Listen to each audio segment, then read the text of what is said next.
मेरा नाम नंदिनी है। मेरी ऊंचाई 5 फीट 2 इंच है और मैं 27 साल की हूँ। सब कहते हैं कि मैं बहुत ही खूबसूरत और आकर्षक हूँ। मेरा चेहरा ऐसा है जैसे कमल का फूल खिला हो और मेरी आंखों में मस्ती भरी है।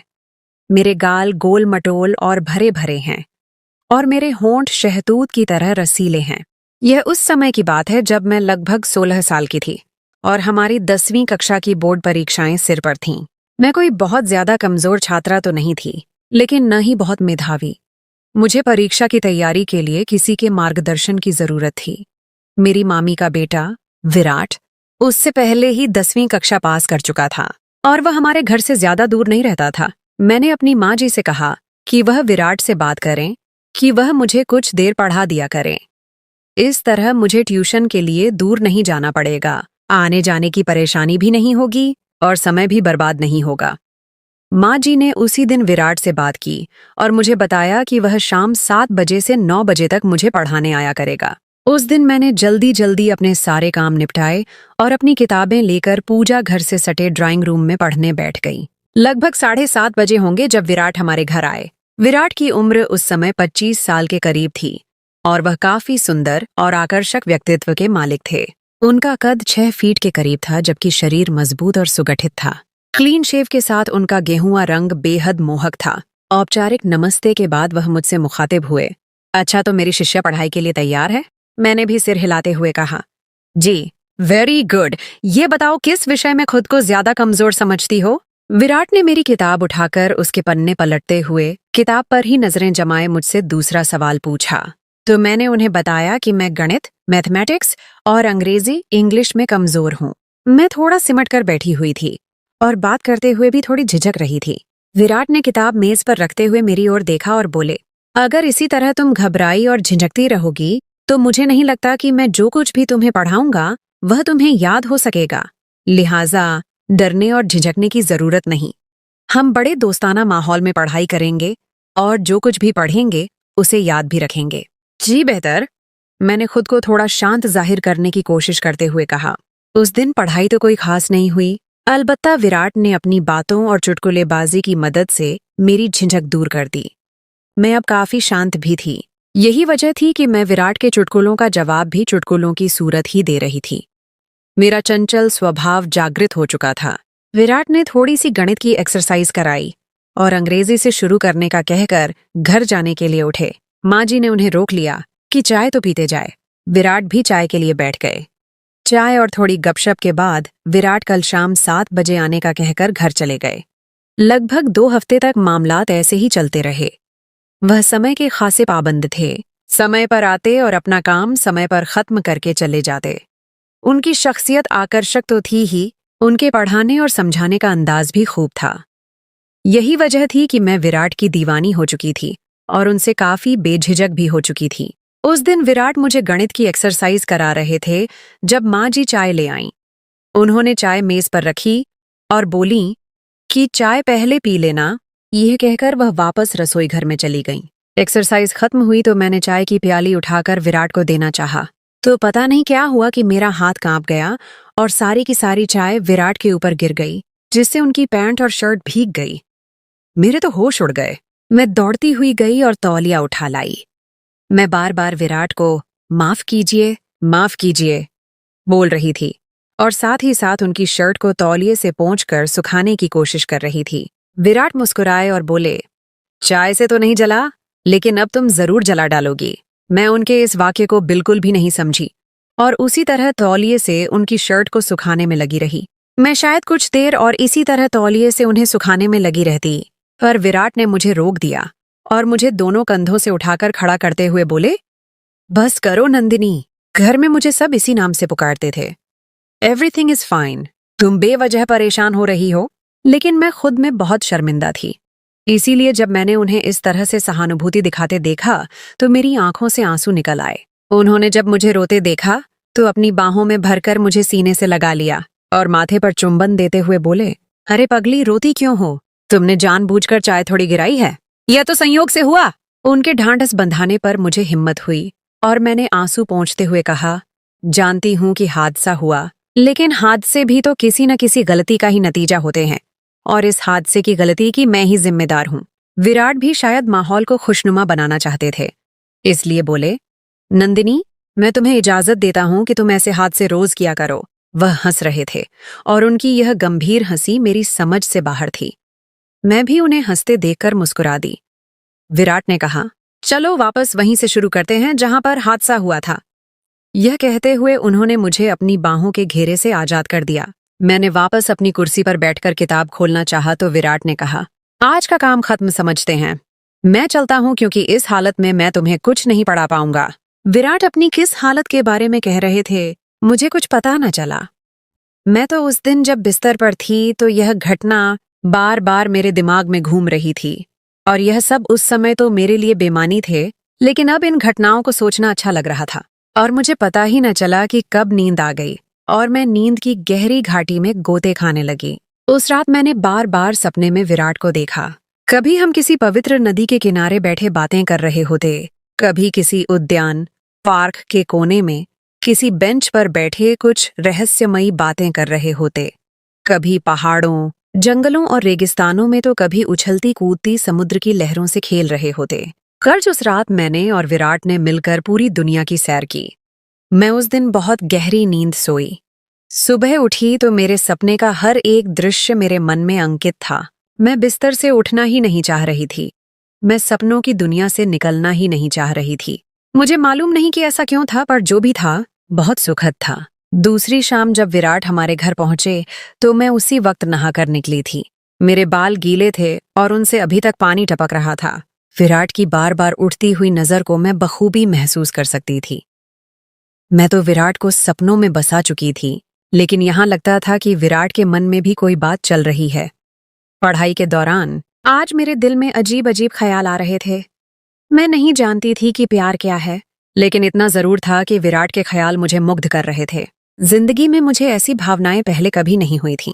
यूं ही जब विराट मुझे गणित के एक सवाल की एक्सरसाइज करा रहे थे तो मैं उनके साथ बहुत करीब हो गई थी। मैंने ऐसा कोई इरादा नहीं किया था, बल्कि ऐसा होना संयोगवश था। आखिर 9 बजे और विराट घर जाने के लिए उठे तो मैं भी किताबें समेट कर उठी तो उन्होंने करीब से गुजरते हुए बड़ी आहिस्तगी से कहा, नंदिनी, तुम बहुत सुंदर लग रही थी। मैंने चौंक कर उनकी तरफ देखा तो इस दौरान वह मुझसे दूर हो चुके थे। उनके शब्द सारी रात मेरे कानों में गूंजते रहे। शायद महिलाओं के बारे में सच कहा जाता है कि वह बहुत आत्ममुग्ध होती हैं, इसीलिए उनकी तारीफ की जाए तो फूल ही नहीं समाती। अगले दिन भी विराट समय पर ही आ गए। अभी हमने पढ़ाई शुरू ही की थी कि बिजली चली गई। मैं उठी कि दीपक, मोमबत्ती जलाकर ले आऊं, तो विराट ने मेरा हाथ पकड़ लिया और बोले, हमने कौन सा मोतियों से माला पिरोनी है, ऐसे ही बैठ के बातें करते हैं, थोड़ी ही देर में बिजली तो आ ही जाएगी। तो मैं भी उधर ही बैठ गई और हम इधर उधर की बातें करने लगे। विराट ने मेरा हाथ ऐसे ही पकड़े रखा था, लेकिन मुझे अजीब लग रहा था। अगरचे विराट की मोहब्बत मुझ पर हावी हो चुकी थी और उनकी प्रभावशाली शख्सियत ने मुझ पर जादू सा कर दिया था, लेकिन मैं तुरंत यह उम्मीद नहीं कर रही थी। कमरे में चूंकि अंधेरा था और हम एक दूसरे के चेहरों के हाव भाव नहीं देख पा रहे थे। सच कहूं तो मुझे उनके हाथ अपने हाथ पर बहुत अच्छा लग रहा था, लेकिन कोई अंदरूनी डर था जो रोक रहा था। लेकिन अगर विराट की जगह कोई भी और होता तो मैं यकीन से कह सकती हूँ कि मैं उसका हाथ नोच लेती, लेकिन विराट के लिए तो मैं पहले से ही सब कुछ हारी हुई थी। फिर भी मैं यह सब कुछ नहीं चाह रही थी जो हो रहा था। मुझे अजीब लगने लगा था, इसीलिए मैंने उनके हाथ को छोड़ा और शौचालय, टॉयलेट जाने के बहाने वहां से उठ गई। लेकिन मैं जैसे ही उठकर कदम बढ़ाने वाली थी, पता नहीं मुझे क्या हुआ, मैं डगमगा गई। उसी लम्हे विराट ने हाथ बढ़ाकर मुझे सहारा दिया तो मैं गिरने से बच गई। मैं बहुत घबरा गई थी। शायद मैं जल्दी से शौचालय की तरफ भागी। मुझे कोई जरूरत तो नहीं थी, अलबत्ता ठंडे पानी से मुंह पर छींटे मारे तो गर्मी का एहसास कुछ कम हुआ। मैं अभी शौचालय में ही थी कि बिजली आ गई। मैं वापस ड्राइंग रूम में आई तो विराट वहां मौजूद नहीं थे। मुझे परेशानी हुई कि ऐसा क्या कि बिना बताए ही चले गए। उसी वक्त माँ जी ड्राइंग रूम में आई तो उन्होंने बताया कि विराट कह रहा था कि उसके सर में दर्द हो रहा है और बिजली भी नहीं है, इसलिए वह घर जा रहा है। मैंने भी किताबें समेटी और अपने शयन कक्ष बेडरूम में चली आई। मेरी सोच का केंद्र बस विराट ही थे। उस रात भी मैं उन्हीं सोचों में डूबी सो गई। सुबह उठी तो विराट की ही याद में सारा दिन खोई रही। शाम होने से पहले ही मैं शाम का बेसब्री से इंतजार करने लगी। मैं चाहती थी कि विराट आज कैसे व्यवहार करते हैं। लेकिन समय होने के बावजूद वह नहीं आए। मैं इंतजार करती रही, लेकिन मेरा इंतजार बस इंतजार ही रहा। वह 8 बजे तक नहीं आए तो मैंने माँ जी से कहा कि खैर, वह विराट पता नहीं आज क्यों नहीं आए। माँ जी ने कहा, कोई और काम आ गया होगा इसलिए नहीं आ सका होगा।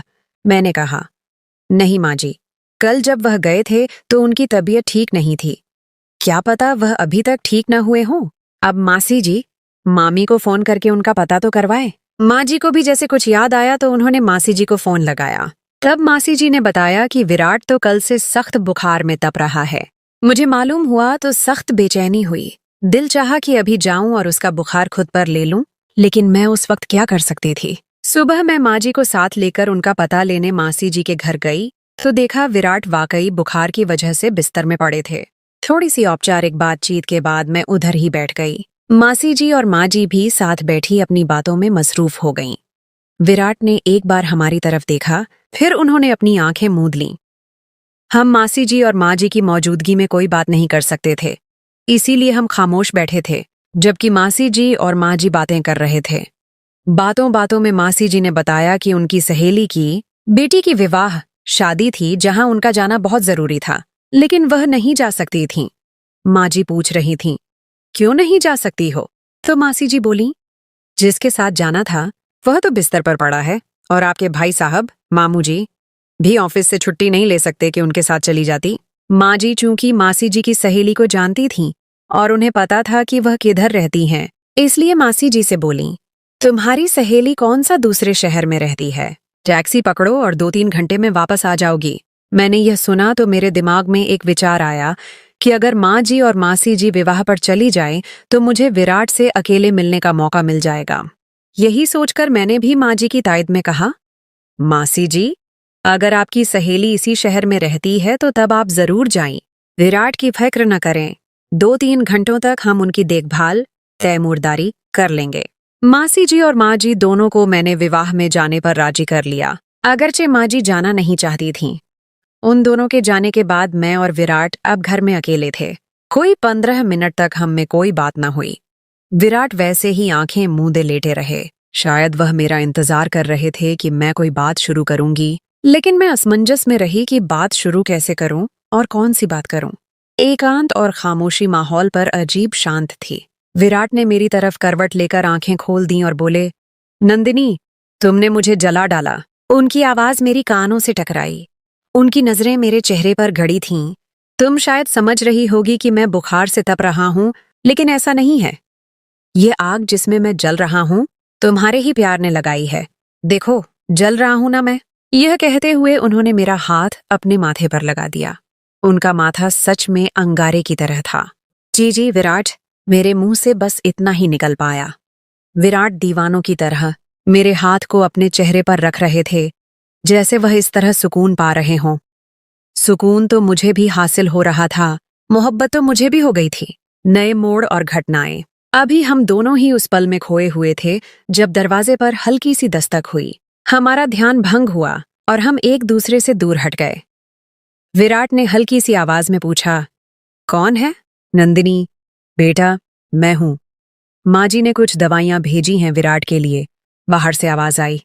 ये हमारी पड़ोसी सुमित्रा आंटी थीं, जो अक्सर हमारे घर आया करती थीं। जी आंटी, मैं अभी आती हूँ। मैंने जल्दी से दरवाजा खोला और दवाइयां ले लीं। सुमित्रा आंटी ने विराट की तरफ देखा और चिंतित होकर पूछा, अरे विराट बेटा, कैसा है बुखार अब? माँ जी ने बताया कि बहुत तेज है। विराट ने मुस्कुराते हुए कहा, जी आंटी, पहले से बेहतर है। सुमित्रा आंटी थोड़ी देर बैठी, कुछ घरेलू बातें की और फिर चली गईं। उनके जाने के बाद हम दोनों फिर से उस खामोशी में डूब गए, लेकिन अब वो पहले जैसी सहजता नहीं थी। उस अचानक दखल ने माहौल बदल दिया था। विराट ने धीरे से कहा, नंदिनी, मुझे लगता है अब मुझे आराम करना चाहिए। तुम भी जाकर पढ़ाई करो। मुझे थोड़ा अजीब लगा, लेकिन मैं समझ गई। मैंने अपनी किताबें उठाईं और वापस अपने कमरे में आ गई। उस दिन रात भर मैं सुमित्रा आंटी के आने और विराट के व्यवहार में आए बदलाव के बारे में सोचती रही। क्या उन्होंने कुछ भांप लिया था? क्या विराट को डर लग गया था? अगले दिन जब मैं मासी जी के घर गई तो देखा कि विराट अब भी बुखार में थे, लेकिन पहले से बेहतर लग रहे थे। मैंने हिम्मत करके पूछा, विराट, कल आप अचानक क्यों चले गए थे? विराट ने मेरी तरफ देखा और हल्की सी मुस्कान के साथ कहा, मेरा सर वाकई दर्द कर रहा था और फिर बिजली भी नहीं थी, तो मुझे लगा तुम्हें पढ़ाने में दिक्कत होगी। उनकी आंखों में एक अजीब सी चमक थी जो उनके शब्दों से मेल नहीं खा रही थी। मासी जी ने बीच में ही बात काटते हुए कहा, नंदिनी बेटा, मैं सोच रही थी कि जब तक विराट पूरी तरह ठीक नहीं हो जाता तुम उसकी मदद कर दो। उसे थोड़ी परेशानी हो रही है और डॉक्टर ने कहा है कि उसे कुछ दिन आराम की सख्त जरूरत है। मुझे यह सुनकर बहुत खुशी हुई। ये मेरे लिए एक अवसर था विराट के और करीब आने का। मैंने तुरंत कहा, जी मासी जी, बिल्कुल, मैं विराट की मदद कर दूंगी। अब हर रोज मैं दोपहर में मासी जी के घर जाती, विराट को दवाइयां देती, उनके लिए सब्जियों का सूप बनाती और उन्हें कहानियां सुनाती ताकि उनका मन लगा रहे। पढ़ाई का बहाना तो अब बस एक औपचारिकता बन चुका था। हमारी बातें ज्यादातर जिंदगी, सपनों और भविष्य के बारे में होती थीं। विराट ने मुझे अपने बचपन के किस्से सुनाए, अपने कॉलेज के दिनों के मजाकिया पल बताए और अपने इंजीनियर बनने के सपने साझा किए। मैंने भी उन्हें अपनी छोटी छोटी शरारतें और पढ़ाई के अलावा अपनी कलात्मक रुचियों के बारे में बताया। एक दिन जब मैं विराट के पास बैठी थी और उन्हें एक लोक कथा सुना रही थी, उन्होंने अचानक मेरा हाथ थाम लिया। इस बार उनकी पकड़ मजबूत थी और उनकी आंखों में वही चाहत थी जो मैंने उस दिन महसूस की थी जब चाय गिरी थी। उन्होंने कहा, नंदिनी, तुमने मेरी जिंदगी में एक नई रोशनी भर दी है। जब से तुम मेरी देखभाल कर रही हो, मुझे अपनी बीमारी भी अच्छी लगने लगी है। मैं शर्मा गई, लेकिन मैंने अपना हाथ वापस नहीं खींचा। उन्होंने कहा, नंदिनी, मैं तुमसे कुछ कहना चाहता हूं। मेरा दिल जोर से धड़कने लगा। मुझे लगा कि वह वही बात कहेंगे जो मैं सुनना चाहती थी, लेकिन तभी दरवाजे पर फिर से दस्तक हुई। इस बार माँ जी और मासी जी वापस आ चुकी थीं। हम दोनों तुरंत एक दूसरे से दूर हट गए। मेरा चेहरा लाल पड़ गया था और विराट भी थोड़े असहज लग रहे थे। माँ जी ने मासी जी से कहा, देखो मासी जी, हमारी नंदिनी कितनी सेवा करती है। विराट का रंग भी लौट आया है। मैं माँ जी की बात सुनकर और भी ज्यादा शर्मा गई। उस दिन विराट ने फिर से अपनी बात पूरी नहीं की, लेकिन उनकी आंखों में एक वादा था। अगले कुछ दिन विराट की तबीयत में सुधार आया और उन्होंने फिर से मुझे पढ़ाना शुरू कर दिया। लेकिन अब हमारे बीच एक अनकहा रिश्ता बन चुका था। हमारी नजरें ज्यादा मिलती थीं और हमारे स्पर्श में एक नई गर्माहट आ गई थी।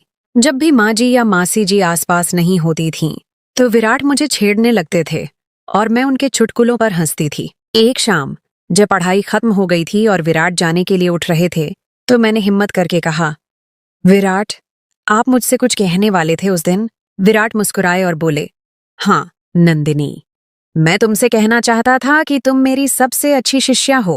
उन्होंने ये बात इतनी धीमी आवाज में कही कि मुझे लगा जैसे उन्होंने मेरे गाल पर फुसफुसाया हो। मैं थोड़ा निराश हुई, लेकिन फिर उन्होंने मेरा हाथ थामा और मेरे कान में फुसफुसाए, और मैं तुम्हें अपनी जिंदगी की सबसे खास दोस्त बनाना चाहता हूँ। क्या तुम मेरा हाथ थामकर जीवन भर मेरे साथ चलोगी? मेरे दिल ने खुशी से उछलकर भांगड़ा किया।